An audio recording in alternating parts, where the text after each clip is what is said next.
안녕하세요. 조닥TV 별다방 산모기실 산부인과 전문의 조영구입니다. 네, 지난 강의를 듣고 여행 중에 많이 도움이 되셨습니까? 임신 중에 혹시 여행을 계획하고 계시다고 그러면 임신 중 여행 지침을 통하여서 안전하고 행복한 여행이 되시기를 바랍니다. 이번 11번째 강의 주제는 아기의 생명수와 같은 양수에 관해서 말씀드리겠습니다. 양수는 태아를 감싸고 있는 액체 성분으로서 엄마의 혈정으로부터 형성이 됩니다. 임신 기간 동안에 16주부터 생성이 되어서 출산 시까지 계속 증가되는데 아기의 소변으로 배출이 되고 보통 아기는 하루에 650ml 정도까지의 소변으로 배출이 되겠습니다.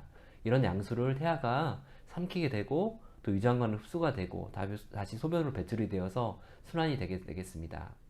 임신 중에 양수양은 굉장히 태아의 건강과 밀접한 관계가 있는데요. 임신 중에 양수양은 전기 진찰을 통한 초음파를 통하여서 우리가 측정할 수 있겠습니다. 양수양은 한 곳의 깊은 곳의 깊이를 재서 측정하는 방법과 양수지수라고 하여서 네 곳의 깊이를 재서 그 합을 더한 값을 양수지수라고 합니다. 정상 범위는 단 한 곳의 곳을 정했을 때에는 2cm에서 8cm 사이가 정상 범위로 보고 있고, 또 양수 지수는 5cm에서 24cm 정도를 정상 범위로 보고 있습니다.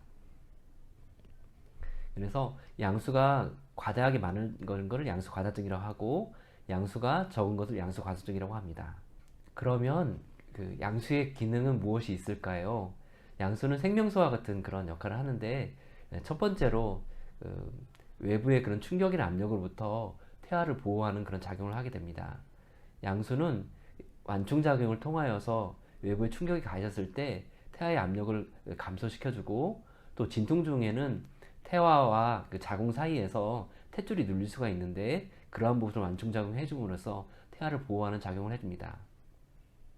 둘째로 일정한 체온을 유지할 수 있도록, 온도를 유지할 수 있도록 도와줍니다.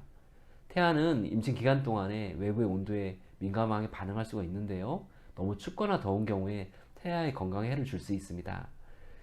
그러나 양수가 이러한 엄마의 체온과 비슷한 온도를 유지함으로 인해서 태아의 그런 체온이 일정하게 유지할 수 있도록 도와줍니다. 셋째로 태아의 성장에 도움이 됩니다.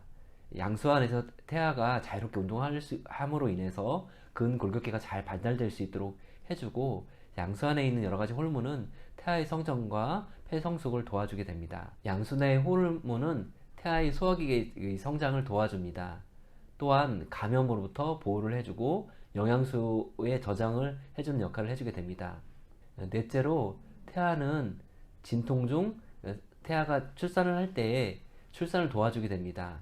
양수 파막이 되면서 양수는 태아가 잘 산도를 통해서 진행해서 나올 수 있도록 윤활조의 역할을 해주게 되겠습니다. 그러면 태아의 생명수에 관한 양수의 관리 지침에 대해서 말씀드리겠습니다.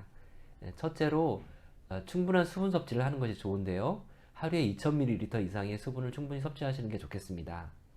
루이보이스차나 연근, 해삼, 이온 음료 같은 것이 양수의 양에 약간 도움이 된다고는 하나 의학적인 근거가 정확하게 밝혀진 것은 없습니다.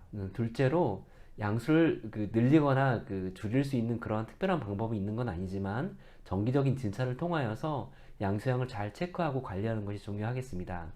양수의 양은 태아의 건강과 밀접한 관련이 되어 있는데, 특히 임시성 당뇨가 생긴 경우에는 양수 과다증이 생길 수가 있게 되겠습니다. 셋째로 양수가 터진 경우에는 즉시 의심이 되는 경우에는 즉시 병원에 방문하여서 양수인지 확인하는 것이 중요하게 되겠습니다. 임신 중에는 질 분비물이 증가되고 또 소변이 새는 그런 현상들이 생겨서 실제로 양수가 터졌는지 확인하기 어려운 경우가 많이 있습니다. 그래서 확실치 않은 경우에는 병원에 내원하셔서 진찰을 받으시는 게 좋겠고, 병원에 내원하시면 초음파를 통해서 양수양을 확인하고 또 육안적으로 양수가 흐르는지 확인하고, 또 양수가인지 맞는 그런 테스트 검사들이 있습니다. 그것을 통해서 확인하셔야 되겠고, 양수가 터진 경우에는 37주 이후에 만삭이 된 경우에는 즉시 분만을 시도할 수 있도록 하시면 되겠고, 만약 37주 이전에 충분하게 아기가 성숙이 되지 않은 경우에는 아기 상태를 파악하여서 임신을 계속 유지하면서 관찰할 건지 아니면 분만을 하실 건지 계획을 하셔야 되겠습니다. 특히 양수의 색깔이 중요한데요. 양수약은 소변 색깔 같이 무색 무취의 그런 색깔이나게 되는데, 양수에서 심한 냄새가 나거나 초록색 분비물이 있다든지 또 피덩이가 많이 섞여 나온 경우에는 아기에 감염이 되어 있거나 또 태변을 받거나 또는 비정상적인 태반 출혈이 있을 수 있기 때문에 즉각적으로 병원에 내원하셔야 되겠고, 특히 이런 경우에는 응급 제왕유술의 가능성도 있기 때문에 물도 드시지 말고 금식하고 즉시 병원으로 가시는 게 좋겠습니다. 예, 태아의 생명수인 양수에 관해서 잘 알고 관리하셔서 행복하고 건강한 임신과 출산이 되시길 바랍니다. 조닥TV 별다방 산모기실 산부인과 전문의 조영거였습니다.